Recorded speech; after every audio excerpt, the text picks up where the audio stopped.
ناظرین آپ کا پھر ایک بار استقبال ہے ہم بدلیں گے دیش بدلے گا پر۔ طاہر القادری صاحب، ہندوستان کے عوام کے مسائل اور پاکستان کے عوام کے مسائل کیا ایک جیسے ہیں یا الگ ہیں؟ آپ بتائیے۔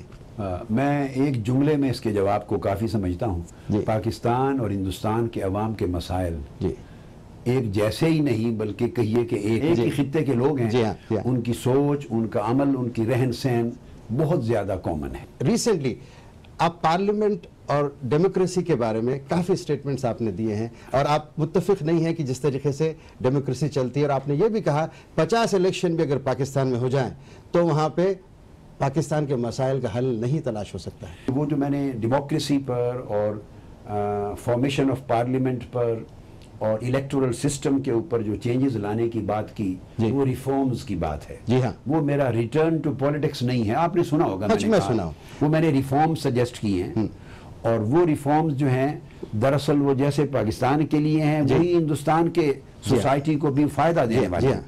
تو وہاں ریفارمز اس لیے سجیسٹ کی ہیں کہ اگر ہم چاہتے ہیں کہ مڈل کلاس کا پڑھا لکھا طبقہ، سینسیبل لوگ اور اچھے ڈیلیور کرنے میں ایبیلٹی اور کیپیسٹی اور کیپیبلٹی رکھنے والے لوگ آئیں، تو الیکٹورل سسٹم کے اندر بڑی بنیادی ریفارمز کی ضرورت ہے۔ وہ میں نے اس لیے سجیسٹ کیا۔ لیکن پارلیمنٹری سسٹم تو غلط نہیں ہو سکتا۔ نہیں، پارلیمنٹری سسٹم غلط نہیں ہے۔ جو نظام بنا ہوا ہے، نظام کے ڈھانچے کو تو غلط نہیں میری کنسنٹریشن صرف الیکٹورل سسٹم میں ریفارمز اور چینجز کی تھی۔ میں نے پارلیمنٹری سسٹم کو نہیں کہا، میں تو فیور میں ہوں۔ ہندوستان بھی اسی قسم میں تو ڈیموکریسی کا سب سے بڑا چیمپئن ہوں، اس کی تائید کا، اور پارلیمنٹری سسٹم کا بھی سپورٹر ہوں۔ میں نے تو صرف ایک چیپٹر کو ڈیل کیا، ریفارم سجیسٹ کی، اور وہ الیکٹورل سسٹم کے لیے۔ اس میں پیسے کا جو بے تحاشا استعمال ہے اس کو کٹ کرنا، کرٹیل کرنا، برادریوں کے اثرات ہیں، پاورفل لوگوں کے اثرات پیدا ہوتے ہیں۔ لوگ کہتے ہیں عمران خان کو آپ نے چیلنج کر دیا کہ عمران خان کی جو پارٹی ہے وہ پوری طریقے سے، جس طریقے سے وہ سمجھ رہے ہیں کہ ہم جو ہے بہت اچھی طریقے سے پرفارم کر سکیں گے، فریکچرڈ ورڈک کی آپ بات کر رہے تھے۔ تو میں اتنی بات سے ڈس ایگری کروں گا کہ عمران خان ہوں یا کوئی اور، میں نے کسی انڈیویجول کو چیلنج نہیں کیا، اور میں نے کیٹیگوریکل کہا کہ میری یہ پوری جو سجیشن آف ریفارمز ہے وہ کسی فرد اور کسی پارٹی کے اگینسٹ نہیں ہے۔ میں پوری قوم کو ایک بھلائی کی راہ دکھا رہا ہوں الیکٹورل سسٹم میں ریفارمز کے لیے، اور وہ ریفارمز ہر ایک کے لیے بہتر اور کامن ہیں، وہ ہر ایک کو خیر کی طرف لے جائیں گی۔ بات یہ ہے کہ ویسٹرن ورلڈ جس ڈیموکریسی کو آج انجوائے کر رہی ہے، یہ بڑی امپورٹنٹ ہے۔ اس مقام تک پہنچنے میں انہیں 200 سال کی سٹرگل لگی ہے، بڑی ایفرٹس ہوئی ہیں، اور 200 سال میں انہوں نے یہ کیا ہے کہ انسٹیٹیوشنز کو مضبوط کرتے گئے ہیں۔ ویسٹ میں جی ہاں، ایجوکیشن سسٹم کو امپورٹنٹ بنایا، ایجوکیشن سسٹم کو بھی اور پورے سوشل سسٹم کو اور انسٹیٹیوشنز کو، جی ہاں، انسٹیٹیوشنز کو پاورفل کیا ہے۔ وہاں انڈیویجولز اتنے پاورفل نہیں ہیں، وہاں انسٹیٹیوشنز اور سسٹم پاورفل ہے۔ جی ہاں، ہمارے اس خطے میں وہ 200 سال ایفرٹس ہوئی ہیں پوری ریفارمز کی، constitutional reforms, educational reforms, social reforms, economic reforms, industrial reforms, political reforms, اور پھر ایجوکیشن کے ذریعے لوگوں کو اویئرنیس دی ہے ڈیموکریسی کی۔ وہاں تو یہ ہوتا ہے کہ میں مثلا کینیڈا میں رہتا ہوں، جس دن پولنگ ہوتی ہے لوگوں کو، پبلک کو پتہ ہی نہیں ہوتا کہ آج الیکشن ہو رہے ہیں۔ اچھا، ہاں، نہ جلسے، نہ جلوس، نہ ہولڈنگز، نہ کوئی شور شرابہ، نہ ہنگامہ، نہ مار پیٹائی، کسی کو خبر نہیں ہے۔ میلہ نہیں ہوتا، میلہ نہیں ہوتا۔ وہ لوگ اپنی جاب پہ چھٹی نہیں ہوتی، آرام سے جاب سے اٹھتے ہیں just for half an hour, قریب ہی پولنگ سٹیشن ہوتا ہے، اور جا کے وہاں کوئی قطار دکھنے کو نہیں آتی، آپ کوئی قطار بھی نہیں دیکھیں گے، لائن لمبی، اچھا، جا کے ووٹ کاسٹ کر کے آ جاتا ہے۔ نہ اس کو مختلف پارٹیز کے لوگ پکڑتے ہیں، نہ کوئی دھکے شاہی ہے، نہ اس کے لیے امبیرسمنٹ ہے، نہ پریشانی ہے۔ اس کے بیلٹ پیپر میں ڈالنے کا اس کے پاس سینس بھی ہے، ووٹ بھی ڈال آتا ہے، سیکریسی بھی ہے، مگر اس کی آزادی ہے، رائے کا عالم یہ ہے۔ دوسری بات جو میں نے لازم قرار دی، جہاں ڈیموکریسی انجوائے ہو رہی ہے ویسٹرن ورلڈ میں after continuing efforts of 2 centuries، وہ آج پھل کھا رہے ہیں۔ اور وہ ڈیموکریسی یہ ہے کہ مثلا شوہر کو رائٹ نہیں ہے کہ بیوی سے پوچھے تم ووٹ کس کو دے رہے ہو، وہ تو ہے ہی ہے، بیوی شوہر سے نہیں پوچھتی، بالکل، ماں باپ اولاد سے نہیں پوچھتے۔ میں بھی ایک گھر کے 4 فرد ہیں اور وہ 4 ڈیفرنٹ پارٹیز کو ووٹ دے رہے ہیں۔ میں نے یہ بتایا کہ یہ کلچر ہماری انڈو پاک سب کانٹیننٹ میں نہیں ہے. ابھی we have to achieve this level. Reforms چاہیے تاکہ ایکچولی لوگوں کو آزادی رائے کا تصور معلوم ہو کہ فریڈم آف ول کیا ہے, فریڈم آف رائے کیا ہے, اپنی opinion and freedom of expression کیا ہے. تو میں نے سجیسٹ کیا کہ جو ہم اس طرف بڑھ کے ریفارمز لائیں گے, چونکہ لوگ ابھی تعلیمی اعتبار سے, شعوری اعتبار سے اس مقام پہ نہیں, تو جب خود اس مقام پہ عوام نہ ہو تو پھر سسٹم میں ریفارمز اور چینجز کے ساتھ ایک ایسے انسٹیٹیوشنز اور سسٹم کو انٹروڈیوس کرنا چاہیے جو عوام کے ان رائٹس کو پروٹیکٹ کرے اور لوگوں کو اس راستے پر لے جائے کہ الٹیمیٹلی ان کا جو بیلٹ پیپر ہے, ووٹ, وہ بغیر کسی ایکسٹرنل انفلوئنس کے نتائج پیدا کرے. جی ہاں. اور تیسری چیز ایک بڑی سگنیفیکنٹ یہ کہ ویسٹرن ورلڈ میں جو شخص ووٹ دے رہا ہے, اس ووٹ دینے والے کو یہ معلوم ہے کہ میرے ووٹ کے نتیجے میں جو گورنمنٹ آئے گی ان کی فورن پالیسی کیا ہوگی, ان کی ان لینڈ سیکیورٹی پالیسی کیا ہوگی, ان کی ریونیو پالیسی کیا ہوگی, ایجوکیشن پالیسی کیا ہوگی, ہیلتھ پالیسی کیا ہوگی, انکم ٹیکس پالیسی کیا ہوگی, کسٹم پالیسی کیا ہوگی, کتنا وی اے ٹی لگے گا, کتنا ٹیکس ہوگا, ہیلتھ میں کتنا کٹ ہوگا, کتنی فیسلٹیز. ایک شخص کو معلوم ہے پالیسیز کا کہ کس پارٹی کی پالیسیز کیا ہیں اور وہ کتنا امپلیمنٹ ہوتی ہے. تو میں نے یہ کہا کہ ہمارے ہاں ایک انڈیویجول کو جو خاص طور پہ رورل ایریاز میں رہ رہے ہیں, اور میجورٹی تو ہماری انڈیا اور پاکستان کے سچویشنز ویسی ہیں, بالکل ایک ہی بات ہے, رورل ایریاز ہر جگہ کے لیے, دونوں کے لیے میں رہنے والا آدمی وہ تو سارا دن بیچارہ محنت مزدوری کھیتوں کی کر کے اپنے پیٹ میں 2 لقمے ڈالنے کی فکر میں ہے. اسے تو پتہ ہی نہیں ہے کہ یہاں انکم ٹیکس پالیسی کیا ہے, گلوبل پالیسی کیا ہے, امریکہ انڈیا, امریکہ پاکستان کے ریلیشنز کیا ہیں, پاکستان انڈیا کے ریلیشنز کیا ہیں, ڈسپیوٹس کیا ہیں, ہیلتھ میں مجھے کیا ملے گا, میرے بچوں کی ایجوکیشن میں کیا ملے گا. تو وہ تو یہ سمجھتا ہی نہیں کہ میرے ووٹ کا کوئی تعلق نیشنل پالیسی کے بنانے میں ہے. تو میں نے ریفارم اس لیے سجیسٹ کی کہ ہم ایک ایسے سسٹم کو آگے لانے کی طرف بڑھیں جو سسٹم لوگوں میں اویئرنس پیدا کرے اور اس کے بیلٹ کی طاقت کو بڑھائے اور true in letter and spirit democracy society کو دے. ناظرین آپ کہیں جائیے گا نہیں, ابھی لوٹ کر آؤں گا. ناظرین آپ کا پھر ایک بار استقبال ہے ہم بدلیں گے دیش بدلے گا پر.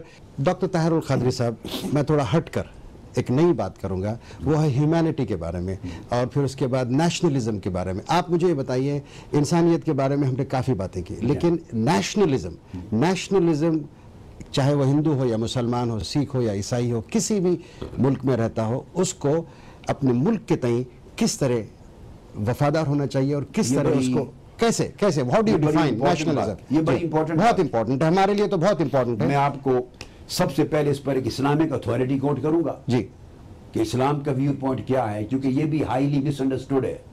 بہت سے لوگوں کو سمجھ ہی نہیں ہے نیشنلزم کا, نیشن کا کنسیپٹ. حضور علیہ الصلوۃ والسلام جب ہجرت مدینہ فرمائی تو آپ نے ایک الائنس بنایا مسلمانوں کا, جیوز کا اور جیوز کے تمام ٹرائبز اور ان کے الائز کا, اور مل کر ایک پہلا کانسٹیٹیوشن لکھا فار اسٹیٹ آف مدینہ. ماشاءاللہ. This was the first written constitution of the history of world. History of world. History of the world. اس سے پہلے full fledged state constitution written نہیں تھا. جو گریک کے زمانے میں جو فلسفیز اور پولیٹکس کے اوپر بکس آتی تھیں وہ پرنسپلز اور اصول دیتے تھے, مگر آرٹیکلز کی شکل میں, جیسے آپ کا انڈیا کا کانسٹیٹیوشن ہے, پاکستان کا کانسٹیٹیوشن ہے, امریکہ کانسٹیٹیوشن ہے, جو ریٹن کانسٹیٹیوشن ہے آپ کے.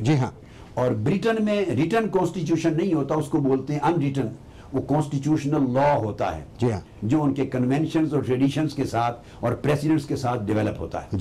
تو حضور علیہ الصلوۃ والسلام نے ہیومن ہسٹری میں فرسٹ ٹائم جب سٹی اسٹیٹ آف مدینہ بنائی تو ریٹن کانسٹیٹیوشن ڈرافٹ کروایا, 63 آرٹیکلز پہ مشتمل. اب اس میں حضور علیہ الصلوۃ والسلام نے ایک آرٹیکل لکھا, پہلا آرٹیکل, پہلا اور دوسرا آرٹیکل, اور پھر آگے آرٹیکل 28 دو جگہ پر مینشن کیا کہ مسلمان اور جیوز اور ان کے تمام ٹرائبز اور ان کے آگے تمام الائز مل کر ایک سنگل نیشن تشکیل دیتے ہیں. Concept of living together with unity in diversity. That's a real interfaith. یہ حضور علیہ السلام کے سنت ہے, real interfaith. میثاق مدینہ کے لفظ ہیں آرٹیکل 28, 28 دفعہ, 28 کا آرٹیکل اور آرٹیکل پہلا اور دوسرا. فرمایا انہم امت واحدۃ من دون الناس, ماشاءاللہ. اور فرمایا ان یہود بنی عوف امت مع المؤمنین, یہ میں نے حدیث کے لفظ کوٹ کر دی. فرمایا کہ جیوز بنی عوف کے اور باقی تمام ٹرائبز کو یکے بعد دیگر حضور اسلام نے گنا اور ساروں کے نام گن کر پھر آگے فرمایا پھر ان کے الائز یہ سارے مسلمانوں کے ساتھ اور مسلمانوں کے ساتھ مل کر ایک سنگل نیشن تشکیل دیتے ہیں. یہ اسٹیٹ نیشن کا کنسیپٹ تھا. اور پھر آگے فرمایا لِلْيَهُودِ دِينَهُمْ وَلِلْمُسْلِمِينَ دِينَهُمْ, دین اور مذہب یہود کا ان کا اپنا ہوگا, مسلمانوں کا اپنا ہوگا, مذہبی آزادی ہوگی مگر ایک ملک میں رہتے ہوئے سب ایک سنگل نیشن کے طور پر No compulsion in religion. No compulsion, no coercion in religion. سو آپ کے سوال کا جواب آ گیا.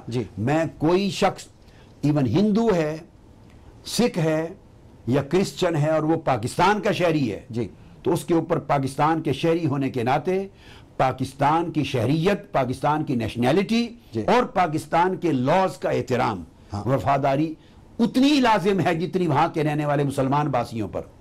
اسی طرح اگر کوئی مسلمان ہے یا کرسچن ہے یا کسی بھی اور مذہب سے اس کا تعلق ہے اور وہ انڈیا کا رہنے والا ہے, لہٰذا اسلامک نقطہ نظر سے اس مسلمان پر اپنے دین اور مذہب کی آزادی ہے. ماشاءاللہ اپنے مذہب پہ رہے, دین پہ رہے, اس دین اور مذہب کو چھوڑنے کی کسی کو اجازت نہیں ہے. مگر وہ انڈیا میں رہتے ہوئے چونکہ انڈیا کا وہ نیشنل ہے, یہاں کا سٹیزن ہے, یہاں کے انڈیا کے پورے ملک کا رہنے والا باسی ہے, اسی طرح جیسے ہندو یہاں کا باسی ہے اس کے اوپر واجب ہے انڈین کے لا آف دا لینڈ کی پابندی کرنا, اپنے ملک کے ساتھ وفادار رہنا, ملک کے قوانین کا احترام کرتے ہوئے یہاں پورا کنٹریبیوٹ کرنا, یہاں کے پولیٹیکل, سوشل, اکنامک پورے پروسیس کا پارٹ اینڈ پارسل بننا اور سوسائٹی میں پارٹیسپیٹ کرنا اور پراپر انٹیگریشن کے ساتھ رہنا اور پوزیٹیو کنسٹرکٹیو رول پلے کرنا. یہ نہ سمجھے کہ آئسولیٹ ہو کے رہے, میں مسلمان ہوں, یہ انڈیا ہے تو میں اس میں کنٹریبیوٹ نہ کروں,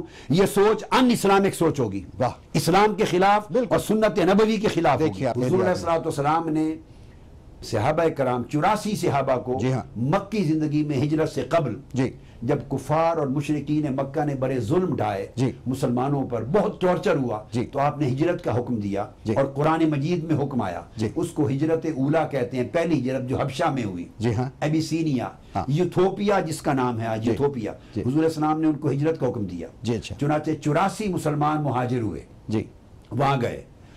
اچھا جب وہ وہاں رہے تو حضور علیہ السلام نے انہیں ایک لفظ بولا جو حدیث صحیح میں لفظ ہے, اور فرمایا کہ وہ ارض صدق ہے, سچائی کی سرزمین ہے. اچھا, اور وہ یوتھوپیا وہ کرسچن لینڈ تھی, نجاشی حکمران ایک کرسچن کنگ تھا, مذہباً کرسچن تھا, ملک کرسچن تھا, لیکن حضور علیہ السلام نے فرمایا ہے یہ ارض صدق, یہ حدیث رسول ہے صلی اللہ علیہ وسلم, سچائی کی سرزمین ہے. کیوں؟ حضور علیہ السلام نے خود ایکسپلین کیا, اس لیے فرمایا کہ وہاں کسی کے ساتھ ظلم نہیں ہوتا, کسی کی حق تلفی نہیں ہوتی. تو آقا علیہ السلام نے ایک universal criterion for humanity create کر دیا کہ جس سرزمین پر ہیومن رائٹس وائیولیٹ نہ ہوں, جس زمین پر کسی کے right, there is no, your right is not being wronged, it is not being violated, اور آپ کے اوپر ظلم نہیں ہوتا. لہٰذا اس عدل اور انصاف کی وجہ سے اس زمین کو صدق کی زمین کہا.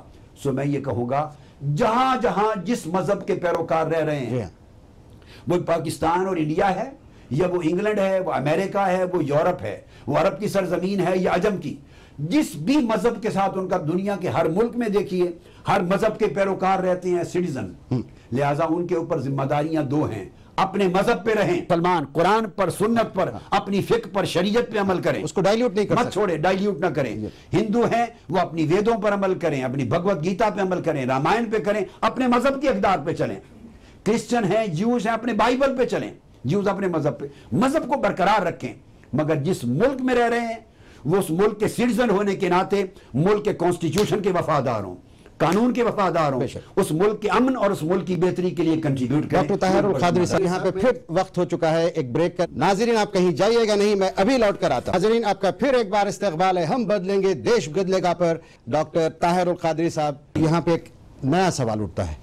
آپ نے حج کیا تو آپ احرام جب پہن کے حج کرتے ہیں اور کعبۃ اللہ کا طواف کرتے ہیں تو آپ وہاں پر جو مسلمان ہر جگہ سے, ساری دنیا سے آتے ہیں, تو آپ کو کیسے لگتا ہے وہاں پہ, وہاں کی فیلنگ کیسی ہوتی ہے؟ ہاں ڈیفینیٹلی وہ ایک ایسا مرکز ہے کعبۃ اللہ اور حج کا موقع جس پہ وہ پوری امت مسلمہ کی وحدت کا مظہر ہوتا ہے. بالکل.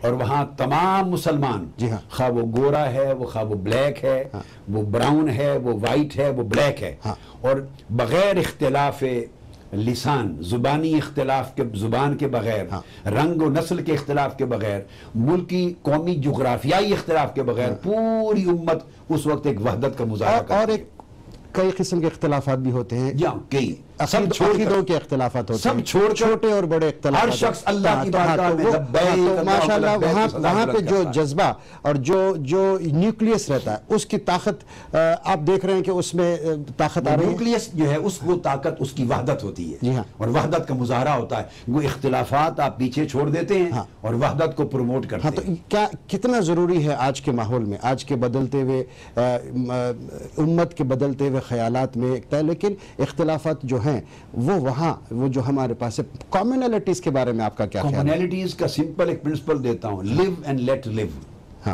قرآن نے کہا لا اکراہ فی الدین، حضور اسلام نے فرمایا بعثت بالحنیفیۃ السمحہ، کہ دین میں کوئی تشدد نہیں اور دین میں کوئی جبر نہیں، اور آقا علیہ السلام نے فرمایا میں نہایت آسان ریلیکسڈ ملت اور دین لے کے مبعوث ہوا ہوں۔ مقصد بات کا یہ ہے کہ انتہا پسندی کو چھوڑیں اور اختلافات اپنے اپنے مذہب، مکتب فکر اور مسلک کی پریکٹس کے لیے چھوڑ دیں، اور سب کے مابین جو کامنالٹیز ہیں، جو نقطے ہیں ایسے جن کے اوپر اشتراک ہو سکتا ہے، کامنالٹیز ان کے اوپر جمع ہو کر ایک مل کر کام کرنا، ٹوگیدرنس کا ایٹماسفیئر کریٹ کریں۔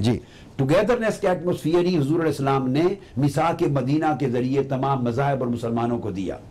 ہم اکٹھے ہوں، ہماری سوچوں میں یکسانیت ہو، امت مسلمہ ایک ہو، اور تمام مذاہب اور مسلمان مل کر باہمی ہم آہنگی کریٹ کریں، ٹالرنس کا ایک ایٹماسفیئر کریٹ کریں، ڈائیلاگ کا ایک کلچر کریٹ کریں، میوچول انڈرسٹینڈنگ اور میوچول ہارمنی کا ایک ایٹماسفیئر کریٹ کریں، تاکہ ہندو لوگ اپنے مسلمان بھائیوں کو برداشت کریں، مسلمانوں کو، اور سمجھیں کہ یہ ہندوستان کی کمیونٹی ہے، شہری ہے، اور طاقت ہے، اور ان کے بغیر ہم ہمارے بازو ہیں۔ ہم مسلمان لوگ ہندوؤں کو برداشت کریں مذہبی اختلافات کے باوجود کہ یہ یہاں کے شہری ہیں ہماری طرح، لہذا اپنے ملک کی ترقی اس وقت تک نہیں ہوگی جب تک دونوں بازو مل کے اس جسم کی پروڈکشن کے لیے آگے نہیں بڑھیں گے۔ بے شک یہ میرا میسج ہے۔ بالکل آپ نے صحیح فرمایا۔ ایک بات جو حضور اکرم صلی اللہ علیہ وسلم کے آخری خطبہ جو عرفات میں حضور اکرم صلی اللہ علیہ وسلم نے دیا تھا، اس میں کہا تھا کہ ناانصافی اگر تم کرو گے تو یہ ممکن ہے کہ تم پر بھی ناانصافی ہوگی، تو be just so that the others are just with you. How do you define؟ یہ بڑی شاندار بات ہے، یہ ایک یونیورسل پرنسپل آف جسٹس تھا جو حضور علیہ السلام نے دیا، اور آپ نے منع کیا کہ ہر شخص انڈیویجول لیول پر اور کمیونٹی کولیکٹیو لیول پر اور سوسائٹی نیشنل لیول پہ ان جسٹس کو رد کر دے۔ حضور علیہ السلام نے جا بجا یہ فرمایا کہ ظلم اور ناانصافی کرو گے تو تمہارے اوپر بھی ظلم اور ناانصافی ہوگا۔ اپلیکیبل سب کے لیے، ہر ایک پر چاہے کوئی مذہب کا ہو، کوئی فرقہ کا ہو، کوئی رنگ کا ہو، کوئی ملک کا ہو، طاقتور ہو یا کمزور ہو۔ ظلم کبھی خیر نہیں لاتا، ظلم سے کبھی روشنی نہیں آتی۔ ایز اے پیس ہمیشہ امن سے، محبت سے، برداشت کے کلچر سے، محبت کے کلچر سے، توازن، اعتدال اور موڈریشن کے کلچر سے، اور ڈائیلاگ، ایک دوسرے کو سمجھنے کے کلچر سے ہمیشہ خیر آتی ہے، امن آتی ہے، آشتی آتی ہے، شانتی آتی ہے۔ لہذا میرا message for the whole world, Indian population کے، یہاں کے سیولینز کے لیے بھی، اور for the whole world, for mankind, یہ ہے کہ جہاں جہاں بھی کوئی ہے وہ اپنے اندر برداشت پیدا کرے، ٹالرنس، یعنی he should agree on disagreement. اگر دوسرا ڈس ایگری کرتا ہے تو وہ ایگری کرے ڈس ایگریمنٹ، بہت شاندار بات، وہ اس کے اختلاف رائے کو برداشت کرے، اس کے اندر اختلاف رائے پر اتفاق ہونا چاہیے کہ ہر شخص کو آزادی حاصل ہے، اپنے الگ دین کو پریکٹس کرے، مذہب کو پریکٹس کرے، کلچر رکھے۔ بھئی یہاں 50 سے زائد زبانیں بولی جاتی ہیں انڈیا میں، اور زیادہ، تو ایک زبان بولنے والا دوسری زبان والے کو برداشت کرتا ہے کہ نہیں؟ محبت کرتا ہے، محبت برداشت کرتا ہے، بڑھ کے رنگ و نسل کے اختلاف کو برداشت کرتا ہے۔ آپ کا یہ ہاتھ ہے، یہ 5 انگلیاں انگوٹھا سمیت ایک دوسرے سے نہیں ملتا، ہر ایک کا قد جدا ہے، طاقت جدا ہے، مگر پورا ہاتھ تب بنتا ہے جب 5 باہمی اختلاف کے باوجود یکجا ہوتے ہیں، اور یہ انگلیاں آپس میں نہیں لڑتی، یہ مل کر اپنے مد مقابل دشمن سے لڑتی ہیں۔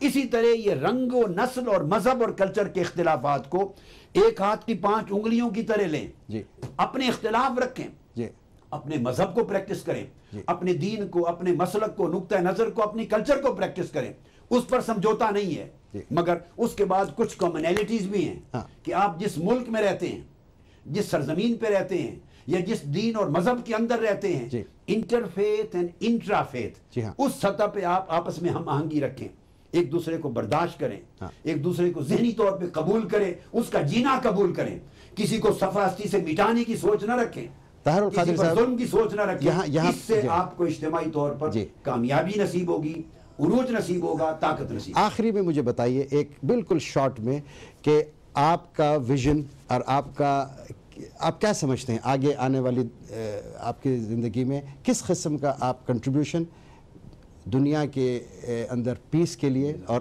ہارمونی کے لیے آپ کو کتنی پازیٹیونیس کتنی کانفیڈنس آتا ہے؟ میں تو پر امید رہنے والا انسان ہوں، اور میری زندگی میں کبھی نا امیدی اور مایوسی نہیں آئی، میں مایوسی میں بلیو نہیں کرتا، یقین پہ بلیو کرتا ہوں۔ یہ بہت بڑی بات ہے۔ حالات بے شک جتنے بھی ناسازگار ہیں، یہ میں نہیں کہتا ناسازگاری یہ حالات انتہا پر ہے، مگر سٹل میں ناسازگاری یہ حالات کے پردے کے اندر سے پیچھے آگے جا کے پھر امید کی روشنی دیکھتا ہوں۔ میں یہ جملہ بولنا چاہتا ہوں، ضرور فرمائیں۔ جب میں رات کو دیکھتا ہوں تو میں کبھی نہیں سمجھتا کہ رات جو ہے this is the end of the story، رات کے پیچھے ایک صبح کھڑی نظر آتی ہے، اور مجھے معلوم ہے کہ رات نے ختم ہونا ہے تو صبح طلوع ہونی ہے، روشنی ہوگی۔ بس میں اسی طرح آج اگر حالات رات دکھاتے ہیں تو مجھے کل امید کا سویرا بھی نظر آتا ہے۔ انشاءاللہ آپ کی اتنی پازیٹیو سوچ کے ساتھ کہ ہمارا آنے والا کل آج سے بہتر اور بہت بہتر ہوگا، اور روشنی ضرور آئے گی، اور دنیا میں امن اور دنیا میں جو ہے بھائی چارہ اور اتحاد سے ہر مذہب کے لوگ اور سارے انسان خوش رہیں گے۔ اسی امید سے میں یہاں پر آپ سے اجازت لیتا ہوں۔ آپ کا بہت شکریہ ہمارے اس پروگرام میں جس کا نام ہے ہم بدلیں گے دیش بدلے گا پر آپ نے ٹائم دیا۔ ناظرین آپ نے دیکھا ہم نے بہت ہی بہترین طریقے سے ڈاکٹر طاہر القادری صاحب کے ساتھ ویری ڈیفیکلٹ ایریناز میں ہم نے ایک اپنا سوئنگ لیا، اور ماشاءاللہ آپ کی بہت اچھی باتیں ہم نے سنی۔ آپ سے یہاں پر میں اجازت لوں گا، مجھے عادل محمد کو آپ اجازت دیجیے۔ خدا حافظ، جے ہند۔